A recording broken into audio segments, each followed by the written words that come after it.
If I hadn't heard that one strange drip, I'd probably be dead by now. It started as nothing, just a faint sound above the kitchen ceiling.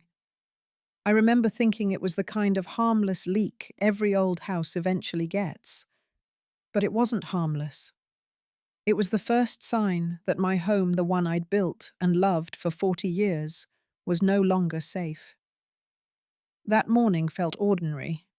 Coffee steaming in my mother's old mug, sunlight dancing across the counter, the soft rustle of the newspaper I wasn't really reading. Everything looked calm, too calm. Then came that irregular tap. Tap. Tap. Not steady like a faucet. It sounded alive, like something deciding when to drop next. I followed the sound to the dining room. There it was, a damp patch, spreading across the cream ceiling just under the upstairs bathroom. Odd, since that bathroom had been completely renovated not long ago. My son David had handled everything himself, even insisted I stay out of the mess. I picked up my phone and called him. "Hey, there's water coming through the ceiling again. Should I call the same company you used before?" Silence. Then David's voice, tight, rushed. "No, Mom, don't call them. I'll send you a plumber's number. Someone better. Better than the one that just cost a fortune," I tried to joke. But he didn't laugh. He hung up quickly, like I'd asked the wrong question. A minute later, a text came through: Robert Alvarez, Plumbing and Repair. Reliable. Call now. I didn't know it yet, but that text was the moment everything shifted. Because when Robert walked into my house an hour later, he didn't just fix a leak. He uncovered something in my basement that made him turn pale and whisper the words that still haunt me, "Ma'am. Take only what matters and get out. Don't tell your children you're leaving." When Robert Alvarez showed up at my door, I expected nothing more than a routine house call. He looked like any other middle-aged tradesman you'd find around the neighborhood: steady hands, calm voice, worn toolbox that had clearly seen decades of work. There was something trustworthy about him, the kind of man who probably fixed things not just for a living, but because he liked putting broken things right. I remember opening the door and apologizing for the mess, even though there wasn't one. That's what mothers do when strangers come into their homes. We tidy our lives for them. Robert smiled politely and said, "No worries, ma'am. Just point me to the leak." I led him to the dining room where the wet patch on the ceiling had grown darker. He studied it quietly, his brow furrowing the longer he looked. "I'll need to check the upstairs bathroom first," he said. "Then I'll go down to the basement to look at your main line." That made sense. I'd seen enough home repairs in my life to know that water had a mind of its own. It could travel from anywhere. Still, something about his tone felt heavier than before, like he'd already guessed something he didn't want to say out loud. While he worked upstairs, I busied myself in the kitchen to calm my nerves. I wiped already clean counters and refilled my coffee just to have something to do. The clinking of tools, the muted thuds from above it all, sounded normal until it didn't. After about 15 minutes, the noise stopped. The quiet that followed was thick, unnatural. Moments later, I heard his footsteps coming down the stairs, slower this time. When Robert stepped into the kitchen, the color had drained from his face. His jaw tightened as if he were holding something back. He took off his work gloves, glanced toward the basement door, and then looked at me in a way that made my stomach twist. "Mrs. Reed," he said softly, his voice steady but low. "I need to check your basement. Right now." "Of course," I replied. "The door's by the pantry. Do you want me to come with you?" He shook his head. "No, ma'am. I'll handle it. It might take a while." And just like that, he disappeared down the creaking steps, leaving me standing alone in a silence that suddenly felt too big. I tried to shake off the unease. Maybe he'd just found something tricky. Old pipes, a cracked joint, nothing more. But a small part of me couldn't stop listening. There were muffled metallic clinks below, then dragging sounds, as if he were moving something heavy. After a while, I convinced myself everything was fine.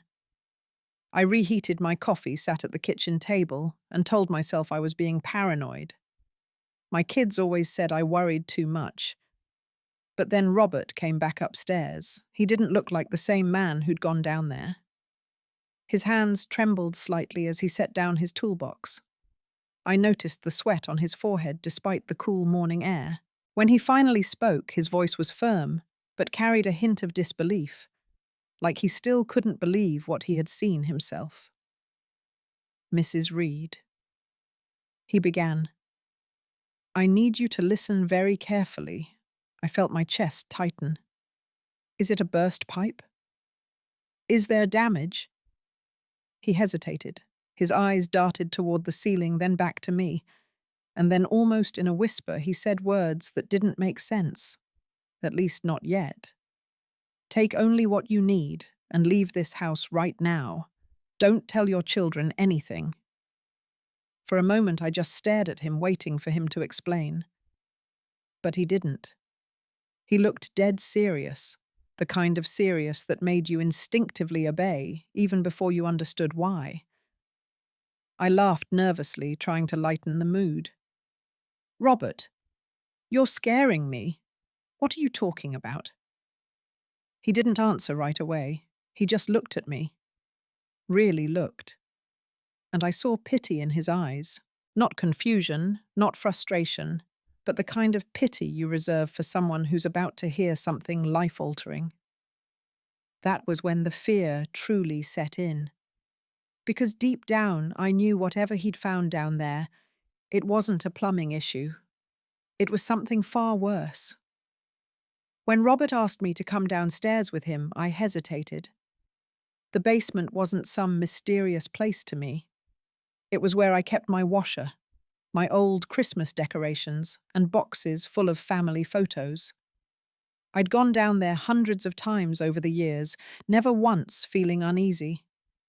But that morning, as I followed him down those creaking wooden steps, I felt a chill that didn't come from the air.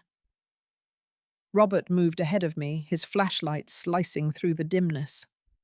Dust floated like tiny ghosts catching in the beam. Everything looked the same, at first orderly, familiar. The shelves lined with labeled boxes, the gardening tools hanging neatly on the wall.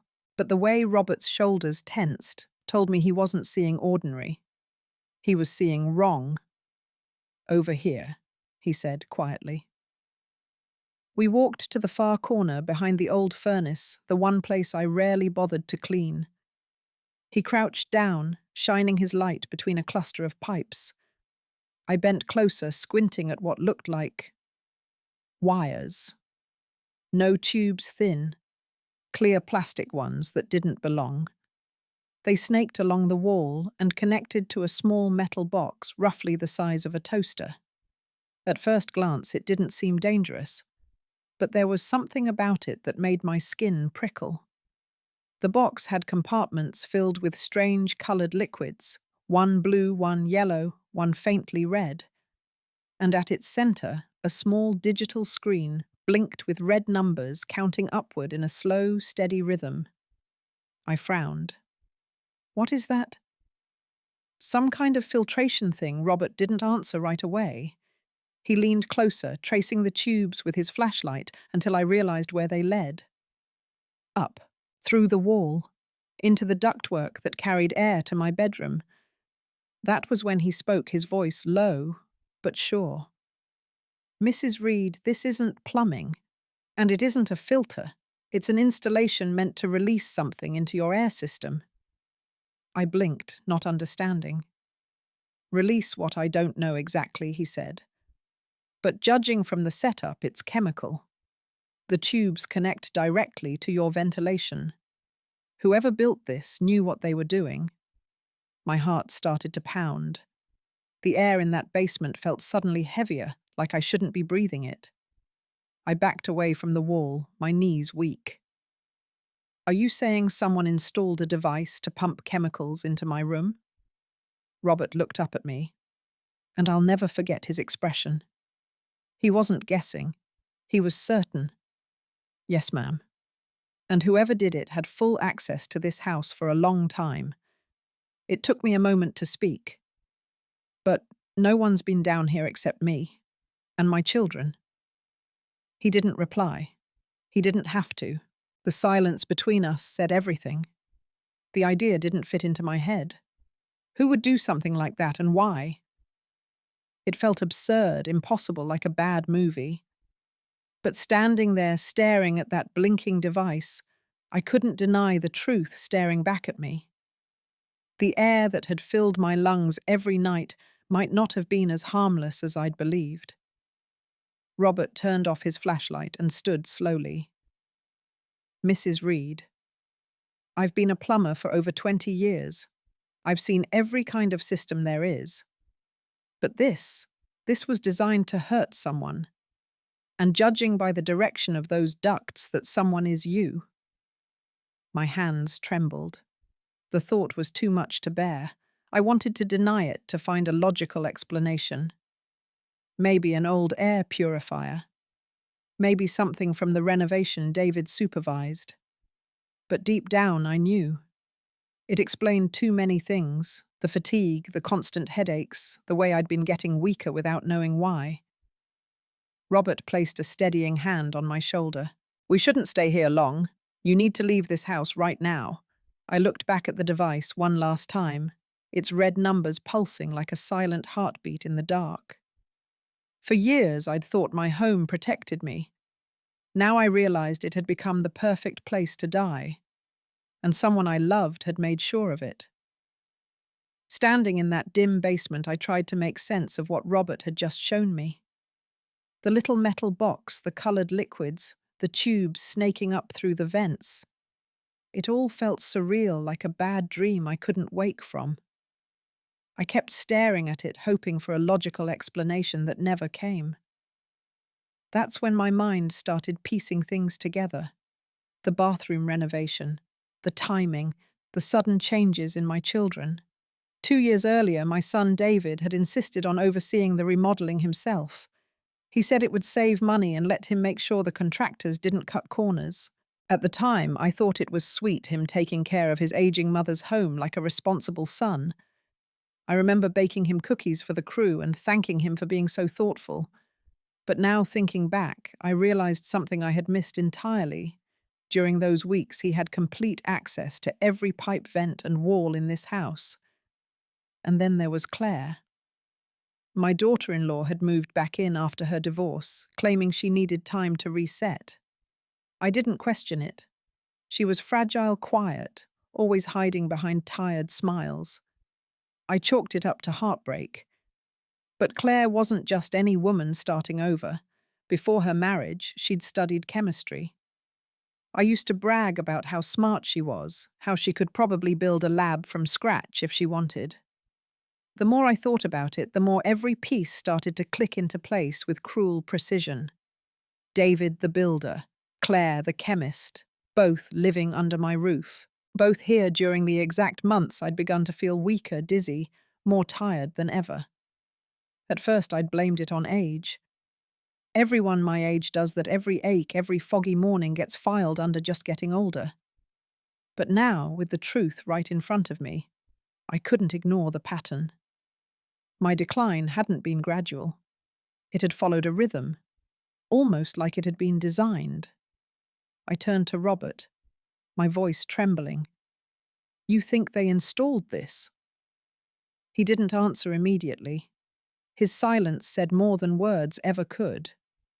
He didn't want to accuse my family out loud, but he didn't need to.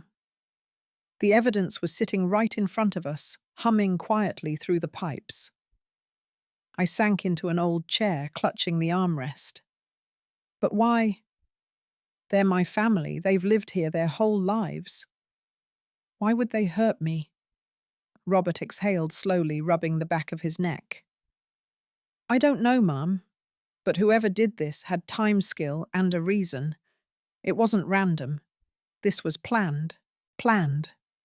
That word echoed in my head like a bell I couldn't silence. I thought about how David had brushed off my questions whenever I mentioned the renovation budget. How Claire had started doing all the grocery shopping herself, insisting she didn't want me to stress. How they'd both become strangely watchful of my routines when I slept, when I left the house, what I ate. It's strange how hindsight sharpens everything.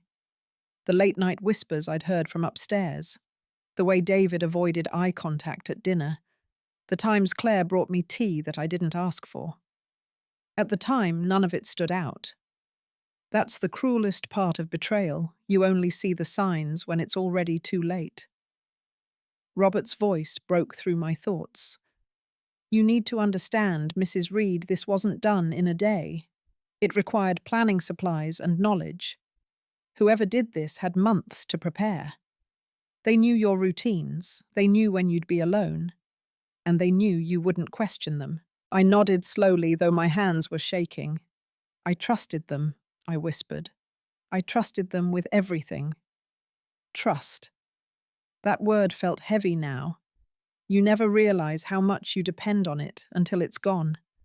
It's like the air in your lungs, you don't notice it until it turns toxic. As I sat there, the full weight of it settled in. My children, the people I'd raised, loved, and sacrificed for, might have been the ones slowly killing me. And if that was true, there had to be a reason. Money resentment. Desperation I didn't know, but I was going to find out. Robert looked at me with quiet urgency. Whatever the reason, ma'am, you can't stay here tonight. Not another minute. You need to leave before they realize you know. I took one last look at the basement wall. The hidden tubes, the blinking red light that had been counting my days without me knowing. For the first time in my life, my own home felt like a trap, and the people who built it were the ones who wanted me caught inside. As I climbed back upstairs, one question followed me like a shadow. I couldn't shake. If they really did this, what could possibly drive your own family to want you gone? I sat at the kitchen table long after Robert went silent, staring at the same cup of coffee that had gone cold hours ago. The truth was spreading through me like slow poison, heavier with every breath. I kept hoping there was another explanation, some misunderstanding that would make everything less monstrous. But Robert's words still echoed in my head, calm, measured, and absolutely certain. He'd seen the device, the setup, the pattern, and then after a long pause, he'd said something I'll never forget. They're turning your natural death into an inheritance. It took me a few seconds to understand what he meant. Then it hit me like a punch. The savings account, the house, the life insurance, nearly $800,000 in total. Money I'd spent my entire life building not for myself, but for my children. So they could live easier. So they wouldn't have to struggle the way I did after their father died. Now the same legacy I thought would protect them might have been the reason they wanted me gone. Robert spoke gently, like someone delivering bad news to a patient. Mrs. Reed, people do terrible things when they feel trapped. Debt, divorce, desperation. Sometimes they convince themselves it's mercy, that they're just speeding up what's already coming. But make no mistake, this wasn't random. Someone planned this for months. He wasn't trying to scare me, he was trying to keep me alive. I remember shaking my head, refusing to believe it. No, Robert. They're my children. David isn't violent. Claire isn't cruel. I said it more to convince myself than him. But even as I spoke, I saw the cracks forming in the story I'd built for years. The one where family meant safety, where love was enough to keep people from crossing certain lines.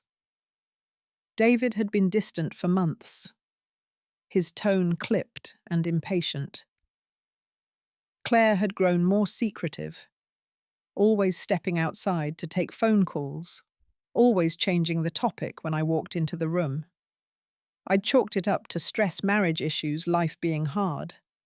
But Robert's words made me see it differently. Maybe they weren't pulling away because they were overwhelmed. Maybe they were watching, waiting, planning. Robert reached for his toolbox, but his eyes stayed on me. "You need to leave this house tonight," he said. "Don't tell them where you're going. Don't even pack everything. Just the essentials, cash ID, medicine. Leave quietly." It sounded extreme paranoid even, but the conviction in his voice left no room for doubt. He'd seen something down there that terrified him.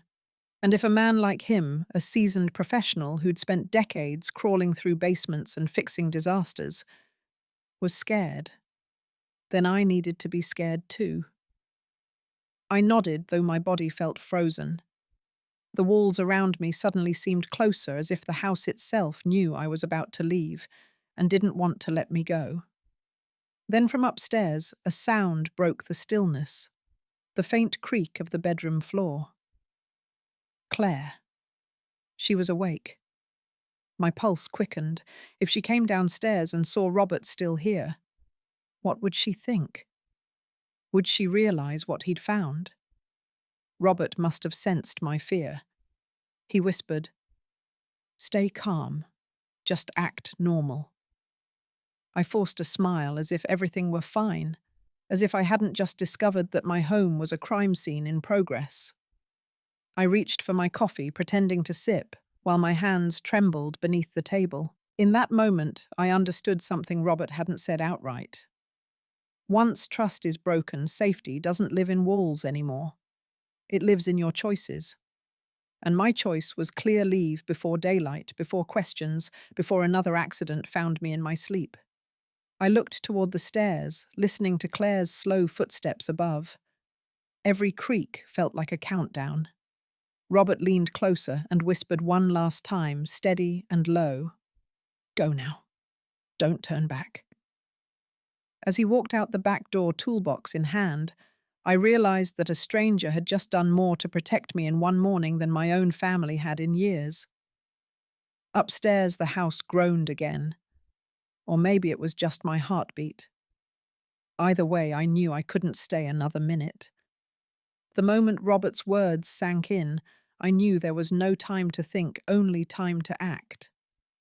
He stood by the back door, his voice low but urgent, reminding me to pack what truly mattered. Cash, identification, medicine, a few family photos. Not because they were useful, but because I couldn't stand the thought of leaving behind every trace of the life I had built. 10 minutes. That was all I had before someone upstairs might realize what was happening. I moved through the house in silence, my bare feet whispering across the hardwood. My mind was racing, but I forced my hands to stay steady. Every sound felt amplified, the tick of the clock, the hum of the fridge, even my own breathing. I gathered my passport, a small envelope of emergency cash I kept tucked inside a cookbook, and my driver's license. Then I slipped the last family photo from the living room frame, the one taken at David and Claire's wedding. They looked so happy that day. I didn't know that years later that same photo would be the proof that love could turn into something dangerous when money got involved. Robert played his part perfectly. He stood in the living room, tools in hand, pretending to pack up after finishing the repair. His calm presence was the only thing keeping me from shaking apart. Then came the sound I dreaded, soft footsteps on the stairs. Claire's voice followed, gentle but alert. "Mum, I thought you were going to bed early. What's going on?" I turned, forcing a tired smile. "Oh, I just needed to handle something with the plumber. There was another leak." She frowned. At this hour, Robert didn't miss a beat. "Sorry for the noise, ma'am," he said kindly. "I just wrapped up. Should be good now. No more drips for a while." Claire gave a half smile, but her eyes lingered on me. She'd always been sharp, observant, the kind of woman who could tell when something wasn't right. My pulse quickened, but I kept my tone light. "I'm just going to the bank in the morning," I said. "Need to grab a few things from the safe box. Don't wait up, okay?" She hesitated for a moment, then nodded. Sure, Mum. Get some rest. Her footsteps retreated upstairs, each creak of the floorboard echoing like a countdown. I didn't move until I heard the bedroom door close. Robert met my eyes, gave a small nod toward the door. Now he mouthed. I slipped on my coat, slid my documents and cash into my purse, and walked quietly toward the back door. Every instinct screamed to run, but I kept my pace steady. If Claire saw me leave in a rush, she'd know something was wrong. So I moved slowly, deliberately, the way you might if you were just stepping out to grab milk. When the night air hit my face, I finally allowed myself to breathe. It was cold and sharp, like waking up after being underwater too long. I turned once, looking at the house, the windows glowing warm and familiar. For a moment, guilt washed over me. I thought about the dinners we'd shared, the laughter that used to fill those rooms. How many years had I mistaken control for care? How many times had I ignored the feeling that something wasn't right, because it was easier to believe my children still loved me the way I loved them? Robert's truck engine started quietly pulling me back to reality. He rolled down the window just enough to speak. I'll drive you to a hotel outside town, somewhere safe. I nodded, clutching my purse like it was the last piece of home I had left.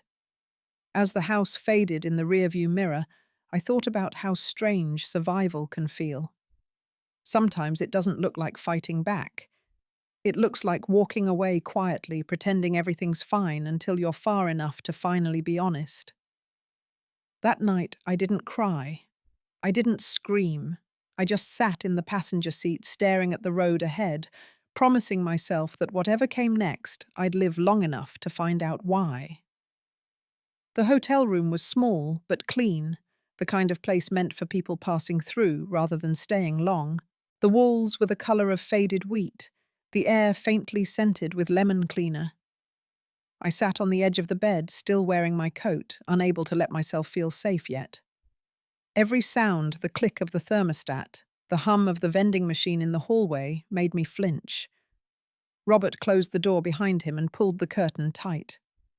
He checked the locks twice, then turned to me with a reassuring nod. "You're safe here, Mrs. Reed. No one followed us." I made sure. Safe. The word didn't mean what it used to. Safety used to be my home. My family's Sunday dinners at the table. Now it was a rented room under a fake name with a stranger guarding the door. Robert moved quietly, giving me space. He called the front desk under a different name, paid in cash, and made sure our room wasn't near any cameras. Every step was careful, deliberate. You could tell he'd done this before, or at least had thought about what it takes to stay hidden. When he finally sat down across from me, the weight of silence filled the room. He rubbed his hands together, then said softly, "I haven't told you this yet, but I know what it's like to find out someone close wanted you gone." I looked up, unsure how to respond. His eyes were steady, but there was something in them that told me this wasn't just sympathy, it was memory. "My mother," he said quietly. "My brother tried to poison her for her pension. This was years ago, back when I was still working odd jobs. She didn't believe me until the doctors found heavy metals in her blood.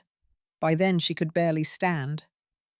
He paused, his voice tightening. "That's why I do this kind of work now. Not just to fix pipes, but to notice when something doesn't add up. People hide evil in the smallest details." His words hit deeper than I expected. For a long moment, neither of us spoke. I thought about how betrayal doesn't always look like shouting or fighting. It can look like a gentle smile across the dinner table or a cup of tea made just the way you like it. When I finally found my voice, it came out thin. "I don't know what to do next. I can't just accuse them without proof. Nobody would believe me." Robert nodded slowly. "That's exactly why we're going back tomorrow. We'll get photos of the set-up samples of the liquids and evidence of tampering in the vents. I've got a camera and gloves in my truck. You won't have to touch a thing." The thought of returning to that house made my stomach twist, but I knew he was right. Without proof, it would be my word against theirs, and they'd already painted me as forgetful, fragile, even unstable. It would be easy for them to say I imagined everything. I leaned back on the bed, staring at the ceiling. "It's strange, isn't it?" I murmured. "How your whole life can shrink down to one plan, surviving your own family." Robert gave a small, sad smile. "You're stronger than you think. You caught this in time. That's what matters now." Outside, the wind picked up, rattling the window slightly. I imagined the house sitting in the dark, miles away, silent and still, with its poisoned walls waiting for me to return. For years, that house had been my pride, a symbol of security and love. Now it felt like a trap built out of trust. I must have drifted into thought because Robert's voice pulled me back. "You should get some rest. I'll keep watch tonight." I nodded, though I knew sleep wouldn't come easily. I sat for a while longer, scrolling through my phone before finally turning it over to plug it in. That's when I saw them, the messages. 6 missed calls, then 8, then 12. And the last text, glowing on the screen like a warning flare: "Claire, Mom, where are you?" The words felt cold, too polite, too calm. Not the tone of a worried daughter, but of someone realizing control was slipping away. I stared at the message, my pulse hammering. Maybe she was worried. Maybe she wasn't. But one thing was certain: she knew I was gone. Robert noticed the look on my face. "What is it?" I turned the phone toward him. His jaw tightened as he read the screen. "Don't answer," he said. "Not yet." The phone buzzed again in my hand. Her name lighting up once more.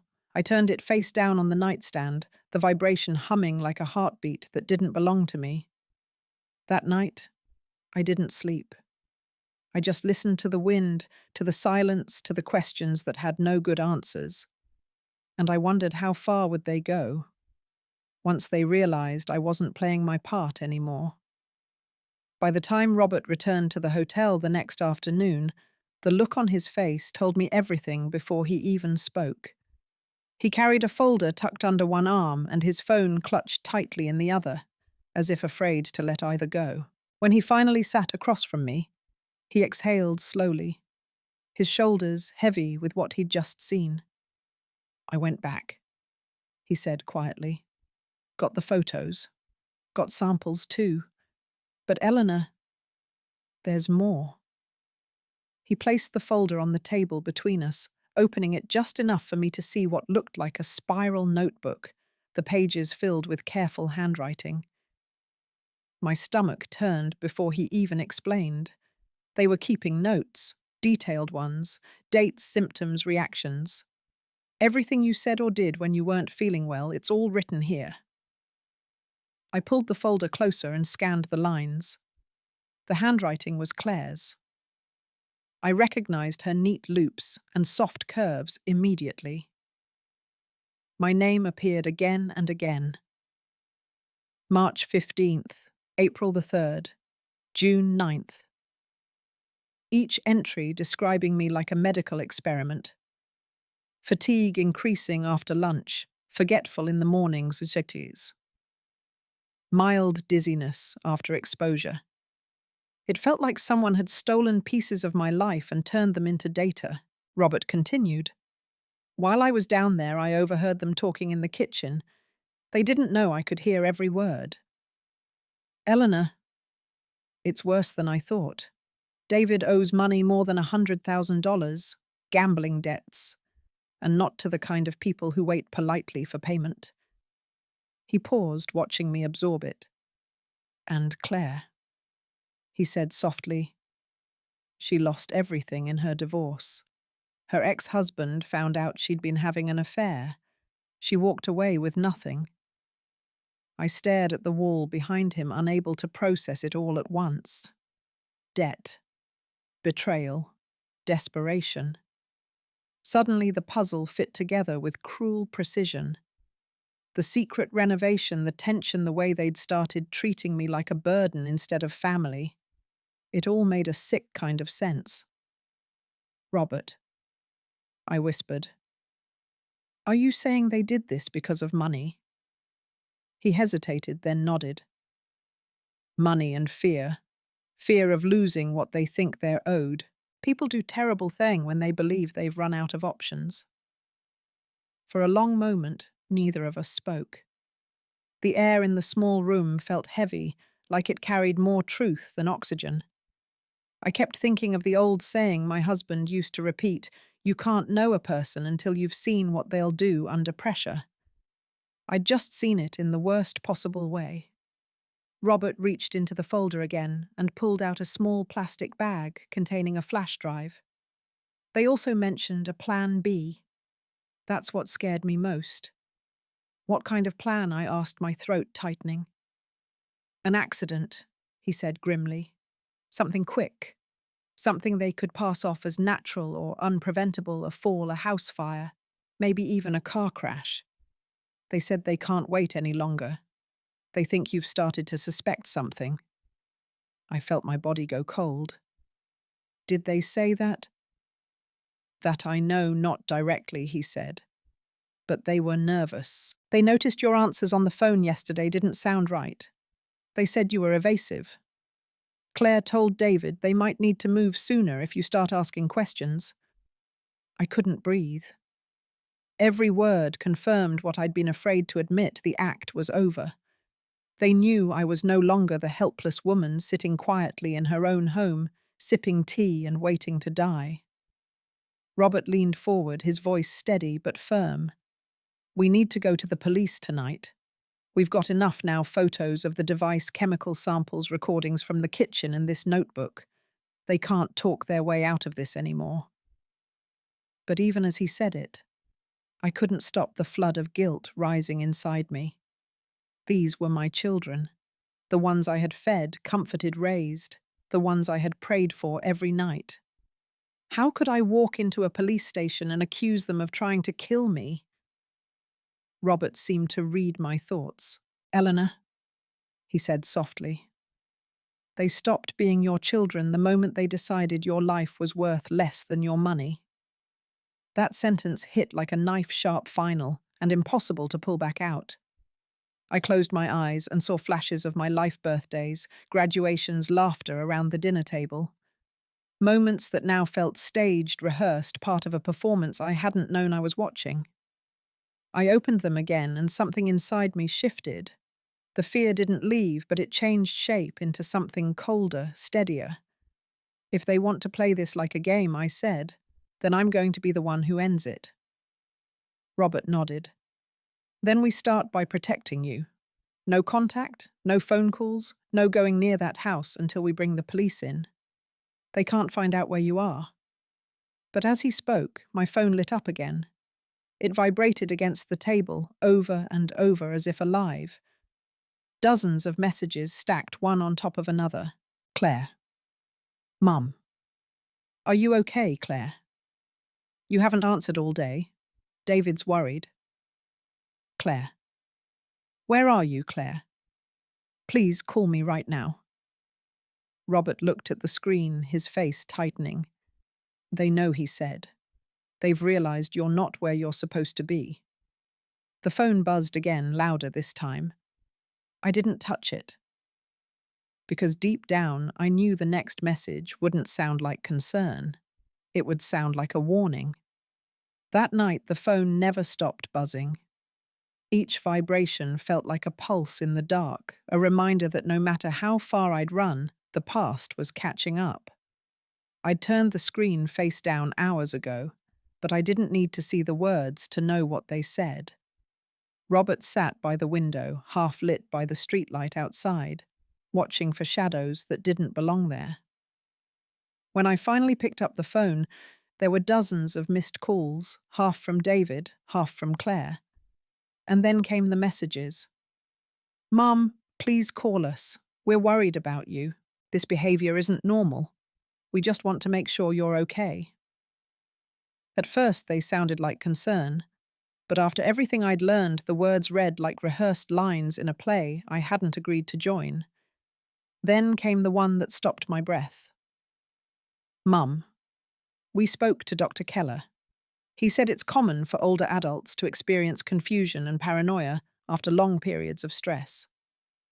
We think it's time you came in for an evaluation. Robert leaned forward when he saw it. They're trying to build a case, he said flatly. If they can make you look unstable, they can control everything, your finances, your house, even where you live. It made perfect, horrible sense.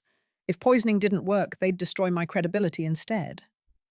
They would make me look like a fragile old woman whose imagination had finally turned against her. I remembered how David had been so insistent about handling my bills, how Claire had taken over my prescriptions after her divorce. I'd thought they were helping me stay organized. Now I realized they'd been tightening the circle all along. Robert looked at me with the calm of someone who had seen this before. It's the oldest trick in the book. When people can't silence you, they discredit you. If they can get a doctor to sign off on early dementia, they can take everything and no one will question them. His words hit like cold water. I thought about how many stories I'd seen on the news, families fighting over money, elderly parents declared unfit overnight, their lives decided by the people who claimed to love them most. I never imagined I'd become one of those stories.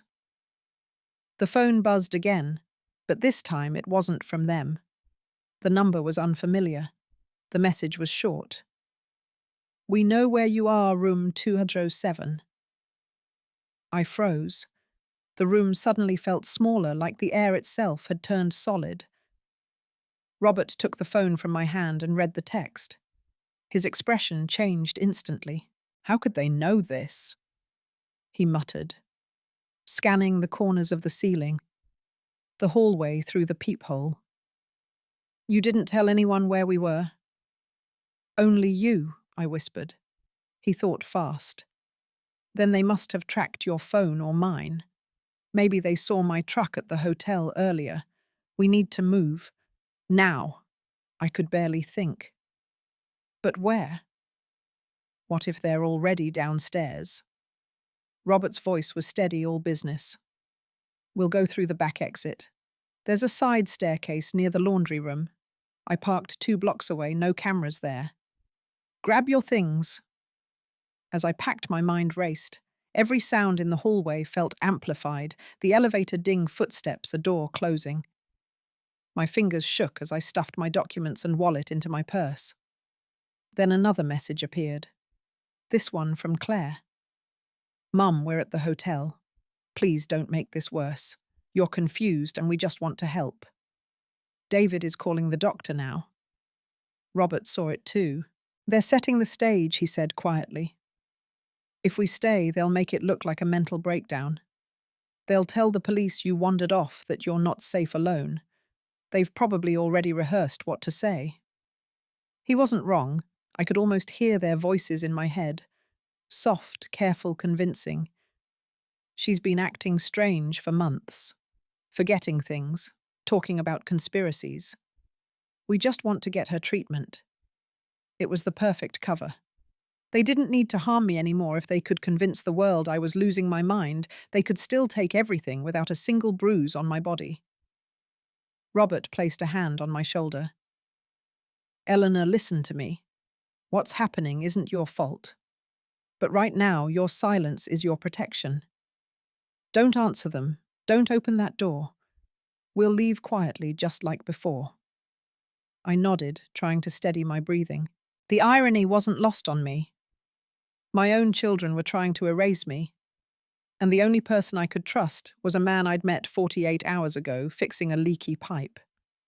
We slipped into the hallway, lights dimmed for the night. My pulse echoed in my ears as we crept toward the back stairs. Somewhere behind us, an elevator bell chimed, then another. By the time we reached the side exit, my phone buzzed again. I didn't look at it, but I didn't have to. I knew what it said. Mum, open the door. We just want to talk. I pushed through the exit into the cold night air. the sound of my heart loud enough to drown out everything else. And as we ran toward the dark street, one thought kept looping in my mind over and over like a siren. If your own children can rewrite your reality, who will believe the truth when you finally tell it? The night had swallowed the city whole. Cold air cut through the narrow back streets as Robert and I slipped out of the hotel through the service exit, our footsteps quick but careful. The hum of the main road faded behind us, replaced by the echo of dripping water and the rustle of trash bins shifting in the wind. Every instinct in me screamed that we were being watched. Robert stayed a few steps ahead, scanning every corner. "Keep your head down," he whispered. "We'll be at the truck in 2 minutes." 2 minutes. That was all I needed to survive. But when we turned the corner into the alley behind the hotel, the world stopped. David was there. He stood beside Robert's truck, the glow of a street lamp slicing across his face. His expression was blank, too calm, too deliberate. In one hand he held his phone, in the other a tire iron. It gleamed under the light like a promise. Robert froze mid-step. "Stay behind me," he said, his voice steady but tight. Before we could turn back, footsteps echoed behind us. Claire stepped out from the shadows at the alley's other end, her pink coat bright against the darkness. But it wasn't the color that froze me. It was what she held. A syringe filled with clear liquid, the needle catching the light like a blade. "Hello, Mum," she said softly, smiling like she was greeting me for brunch. "You've been very hard to find." My body went cold. The space between us felt like a trap closing in. Robert took a step forward, trying to stay calm. "There's no need for this. The police are already on their way." Claire tilted her head, amused. "Oh, please. Do you really think anyone's going to believe a plumber and a senile old woman over her own children?" Her voice was smooth, almost sweet, but every word carried poison. David's grip tightened on the tire iron. "You should have stayed at home, Mum. None of this had to happen." "David," I said, my voice trembling. "I don't understand. I gave you everything. How could you do this?" He didn't answer right away. His jaw worked anger and guilt, fighting for space on his face. "You don't get it. You made it easy for everyone but me. You handed out help like candy neighbors' church charities. But when I needed it, you called it a phase. I'm drowning and you could have saved me." His words hit like punches. For a second, I saw the boy. He used to be the one who built forts in the living room, who promised to take care of me when I got old. But that boy was gone. Claire's voice sliced through the moment. "We don't have time for this. She's already talked to someone. We need to finish it." She took a step forward, syringe raised. Robert moved fast, stepping in front of me, his arm outstretched. "You take one more step and I swear." He didn't finish. David lunged forward, knocking the camera from Robert's hand. It hit the ground, shattering into pieces. The photos, the evidence, all gone. David kicked the broken lens aside. "You think you're smart? You think you're going to ruin us with a few pictures? You have no proof now." Robert stood his ground, even as David raised the tire iron. "I emailed everything before I came back," he said evenly. "To the police, to the press. If anything happens to her or me, they'll know." For a second, the lie hung in the air. I could see David hesitate, his confidence cracking. But then Claire snapped, her voice sharp and shaking.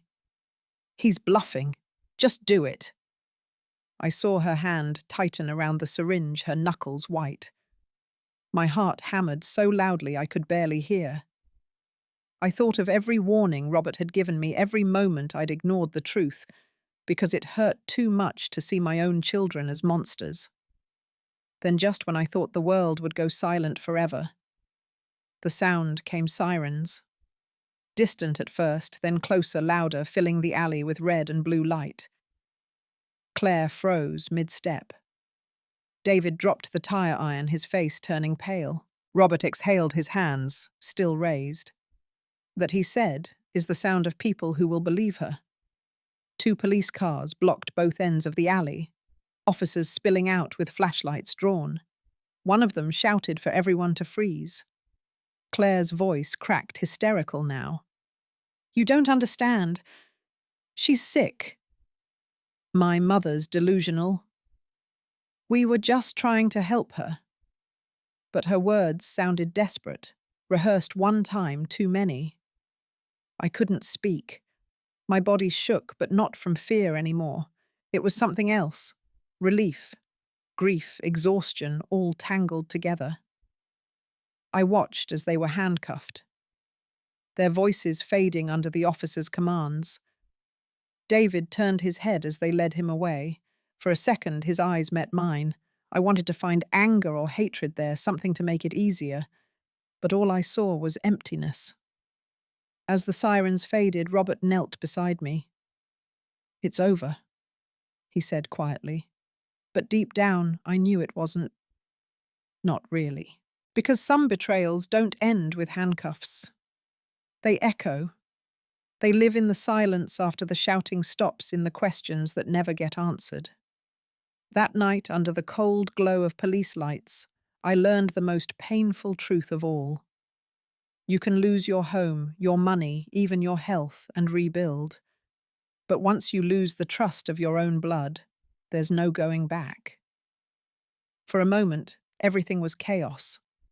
Shouts, lights, the metallic echo of commands bouncing off the alley walls. Red and blue flashed across the wet pavement, painting the night in color and noise. I didn't know whether to cry or run. Robert stood still, one hand raised, breathing hard but steady. Later, I'd learned that seconds before David swung the tire iron, he had hit the emergency trigger on his phone, a direct 911 locator tied to his watch. That single action had drawn the sirens that now filled the air, slicing through the darkness like the sound of salvation. The first officer arrived with his gun-drawn flashlight, cutting across our faces. Claire froze mid-step, her syringe slipping from her hand and rolling under a dumpster. Her breath came fast, uneven, as if she couldn't decide whether to scream or beg. David wasn't as still. The moment he saw the lights, he bolted. The tire iron clanged to the ground, spinning on the concrete as he ran toward the end of the alley. "Stop, police!" the officer shouted, chasing after him. Another car blocked the exit just in time. David hit the side of it hard, collapsing to the ground with a grunt. The sight should have brought me satisfaction, but it didn't. It only made my heart ache more. Claire stumbled backward, her hands raised, voice trembling. "It's not what it looks like. Please, we were just trying to calm her down. My mother has episodes. We were bringing her medicine." Her words cracked under pressure like glass underfoot. The officers exchanged quick glances. One knelt by the syringe, shining a light on the clear liquid inside. He lifted his radio. "Dispatch. We've got a controlled substance, requesting hazmat for analysis." That's when her calm completely broke. She lunged toward me, tears streaking down her face. "Mom, tell them. You know I'd never hurt you. It was just something to help you sleep." I couldn't move. My voice came out small, distant, even to my own ears. "You tried to kill me." It wasn't a scream. It wasn't even angry. It was just the truth, quiet and heavy enough to end whatever story she was trying to build. The officer between us stepped forward and separating her from me. "Ma'am, I'm going to ask you to stay back." Claire's shoulders slumped. For a second, I thought she might faint. She looked at me like a child caught lying. Only this time, the lie could cost her freedom. Meanwhile, David was handcuffed by the second car, his head down, eyes glassy with disbelief. I heard him mutter something under his breath. It wasn't supposed to go this far. Robert exhaled beside me, his voice steady but quiet. "They're done, Eleanor. It's over now." But even as the words reached me, I wasn't sure I believed them.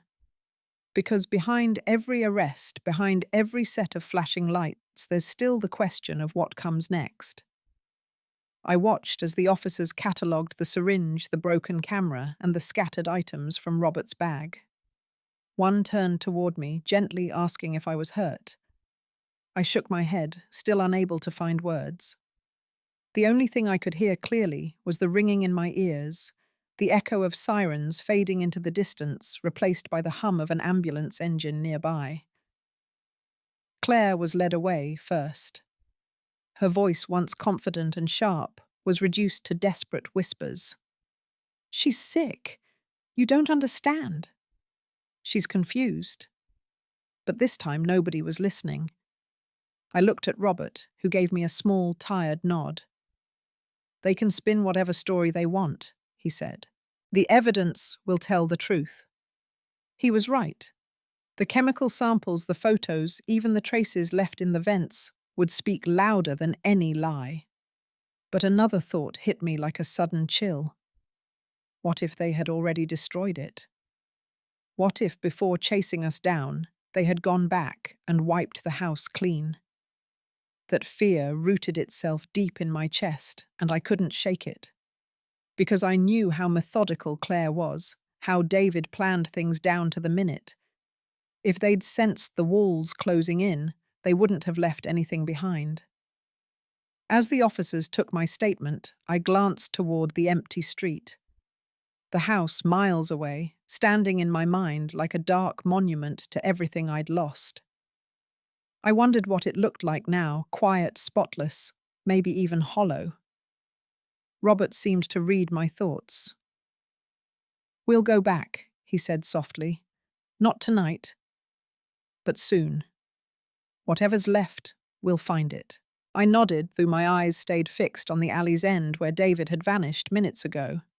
Somewhere in the blur of flashing lights, I caught a glimpse of him turning his head as they placed him in the back of the cruiser. For a split second, our eyes met. There was no apology in his face, just exhaustion. Maybe regret. Maybe both. The door closed and the car pulled away. The night went quiet again, the kind of silence that feels heavier than sound. I wrapped my coat tighter around me, trying to warm a body that felt suddenly foreign. Justice had arrived, but peace hadn't. Not yet. Because somewhere in the shadows of my own home, the story wasn't finished. There was still things hidden in the walls, traces of what they'd done, and questions that wouldn't stay buried. And as the last police car disappeared into the distance, one thought lingered like the echo of those sirens.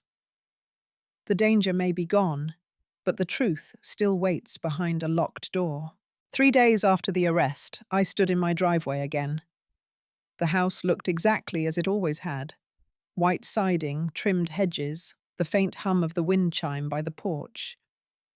From the outside it was ordinary, familiar, safe. But standing there now, I knew better. Detectives were already inside, moving through each room like careful ghosts. Yellow tape stretched across the front door. Neighbors watched from behind curtains, whispering, their faces filled with a mix of sympathy and disbelief. To them, it was just another headline waiting to happen. To me, it was the place where love had turned into something poisonous. Robert stood beside me, hands in his jacket pockets. He hadn't said much since the night of the arrest. I think he understood there were no words that could fit into a moment like this. When Detective Hargrove called us in, I braced myself. We followed her through the hall, the air heavy with the smell of bleach and dust. My eyes fell on the framed photos still hanging on the wall. Family vacation birthday dinners. smiling faces that now felt like strangers. She stopped by the vent in my bedroom and crouched down. "This is where we found it," she said, gesturing to a section of ductwork they'd pried open. Inside, a team in hazmat suits was collecting samples, fine dust residue, and streaks of a pale green film that glowed faintly under ultraviolet light. "The lab confirmed it's a compound mix," she continued. "Slow-acting but cumulative. Inhaled in small doses, it would mimic natural respiratory decline. If you hadn't left when you did." Her voice trailed off, but I understood. I would have simply faded away one morning and everyone would have called it peaceful. Robert exhaled beside me. "They planned it down to the air she breathed," he murmured. The detective nodded. "We also found a notebook in what appears to be Claire's room. You should see this." She handed me a plastic evidence bag. Inside was the same spiral-bound journal Robert had shown me in the hotel, only now I could see the rest of it. The diagrams, the measurements, the calculations, written in neat rows. Dates matched the days I'd been sick, the doses increasing week by week. Each entry began with my name. Each ended with a note in Claire's handwriting. Tolerance increasing. Adjust airflow.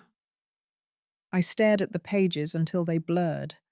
For a moment I thought about all the nights she'd brought me tea, the mornings she'd reminded me to take my pills. Those small gestures, once filled with care, now looked like the careful choreography of deceit. The detective placed a hand on my shoulder. "We've also recovered the photos Robert took," she said. Apparently, he had already emailed a full set to himself before returning that night. The timestamps line up perfectly with the installation work and the chemical storage. Robert gave a small, grim smile. "I've learned never to trust just one copy." That simple act, sending those photos in advance, had turned everything around. It meant that even if David and Claire had destroyed the camera, the evidence lived on, a digital truth they couldn't erase. I wanted to thank him, but the words caught in my throat. Gratitude felt too small for what he'd done.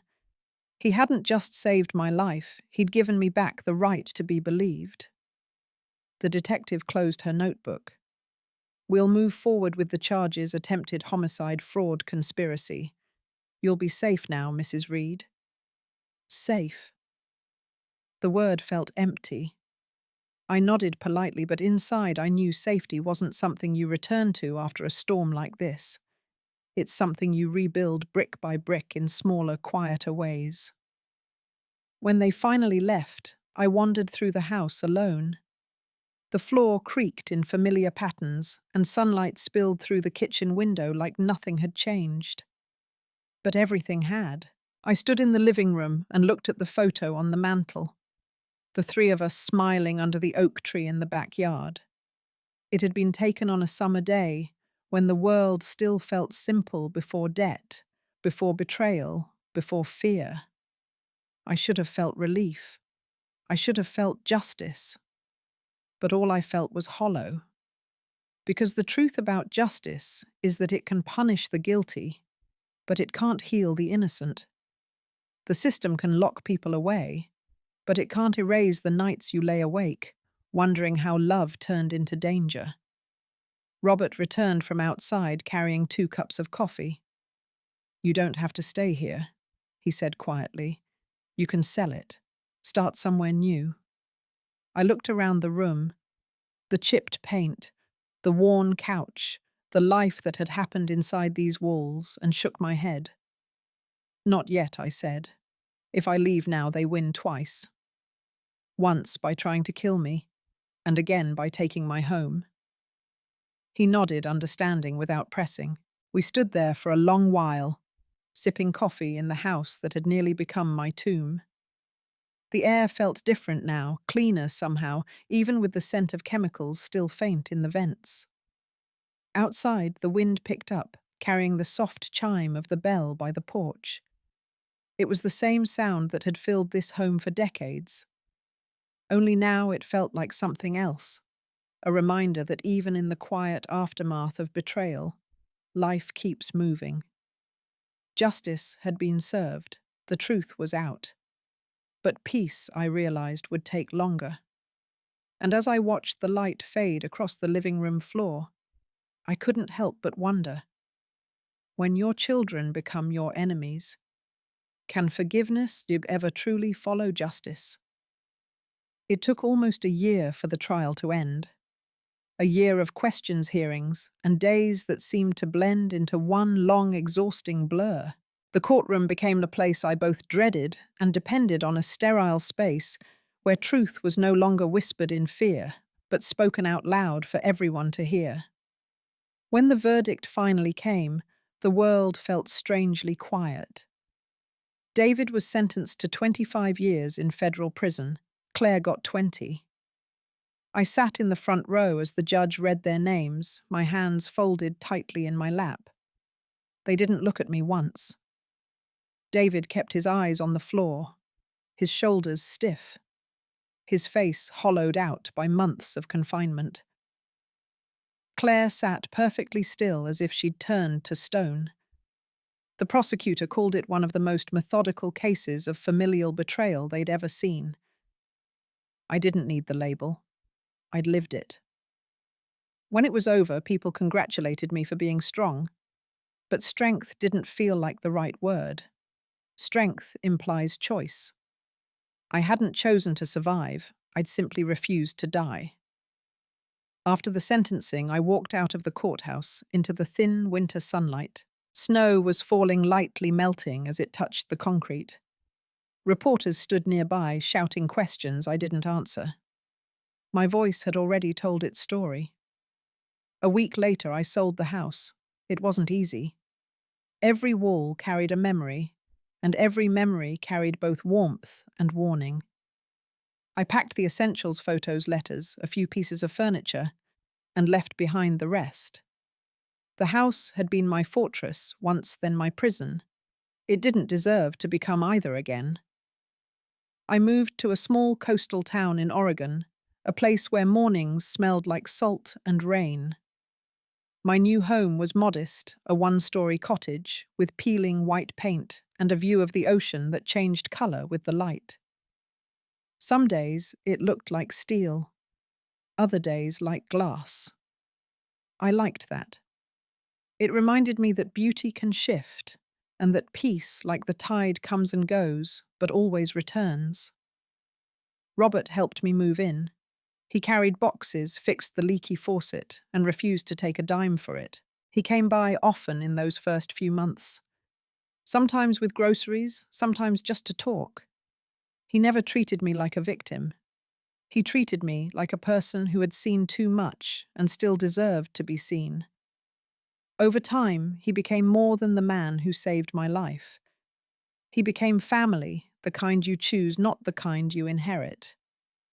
We spent quiet evenings watching the sunset from the porch, the sound of waves filling the silences that words couldn't. One evening, as we shared coffee and the last slice of apple pie, Robert said something that stayed with me. You know, he said, people always assume evil comes from strangers, but sometimes the stranger is the only one willing to save you. He was right. I used to believe blood was the strongest bond there was, that no matter how far people drifted, family would pull you back. But now I understand that love is not about lineage, it's about choice. Trust, doesn't come from shared DNA. It comes from shared truth. The world didn't stop being cruel after I left that courtroom, but it also didn't stop being kind. I've met people here who wave every morning, who ask about my garden, who don't know my story and don't need to. They treat me like anyone else, and that has been the greatest kindness of all. Sometimes late at night I still think about David and Claire. I wonder if they regret it, if they've realized that greed and desperation can hollow out a soul faster than any poison. I hope for their sake that they do, but I've stopped waiting for closure. Justice gave me peace on paper. Life gave me peace in time. Every morning I walk along the beach barefoot, feeling the sand shift beneath my feet. The ocean never judges, it just keeps moving. And maybe that's the lesson I needed all along. You can't control the tide, but you can choose how to stand when it comes. People often ask how I survived. My answer is simple. I believed the wrong people for too long. But I also met one good man who reminded me that faith once broken can be rebuilt if you plant it in better hands. The truth is, I lost everything I thought mattered. And yet standing by the water now, I realize I gained something far greater. Freedom. Because sometimes the ones who share your blood can destroy you. But every so often, a stranger walks into your life and saves it instead. The ocean outside my porch has a rhythm all its own. Some mornings it whispers, some evenings it roars. But today it's calm, a steady pulse against the sand that feels like breathing. I sit in my favorite chair with a blanket over my knees, watching the horizon blur into a soft haze of gold and grey. This is how peace looks when you've had to fight for it, quiet, ordinary, almost fragile. A notebook rests on my lap, pages half filled with thoughts I never meant to share. I've written everything down these past few months, not for anyone else, but to remember how it all began. Not with the betrayal, not with the lies. It began with a sound, just one drop of water. That small, uneven drip from the ceiling changed the course of my life. It pulled back the curtain on a truth I never imagined, forced me to see the danger hiding in the faces I loved most. Sometimes I still replay that moment, the faint tap echoing through a peaceful morning, and wonder what would have happened if I'd ignored it. If I'd just turned up the radio. If I'd told myself it could wait until tomorrow. But I didn't. I listened. And that single choice to pay attention to something that didn't feel right saved my life. I write the words slowly across the page. Who to trust, who to keep, who to walk away from. Sometimes it's only one drop that decides it. Then I close the notebook and let the wind flip it open again, the pages fluttering like wings. It's strange the things you learn after losing everything. You realize safety isn't about walls or locks. It's about awareness, about staying alert, even in the moments that feel most comfortable. We want to believe danger comes with warning signs, but it rarely does. Sometimes it's just a flicker, a sound, a shadow that makes your heart pause for half a second, and that half second is everything. I've started making a checklist for myself, simple reminders that might help someone else someday. Check your air vents and basement regularly. Don't assume small leaks or odd smells are harmless. The things we ignore are often the ones that hurt us most. Replace air filters on schedule. Fresh air is more than comfort, it's protection. Never share the full details of your will or insurance with anyone living under your roof. Not out of paranoia, but prudence. Trust, when misplaced, becomes an invitation. Tell someone if you start feeling strange, weak, dizzy, foggy. Don't dismiss it as just aging. Listen to your body, it's smarter than you think. It isn't paranoia to protect yourself, it's survival. Robert sometimes laughs when he sees my list taped to the fridge. You could teach a safety course, he jokes. But I know he understands. When you've walked through something like this, you learn that caution isn't fear, it's wisdom earned the hard way. The sun starts to lower, painting the water in streaks of orange and silver. I take a deep breath of the sea air, let it fill my lungs, and feel something I haven't felt in a long time. Gratitude, not just for surviving, for noticing.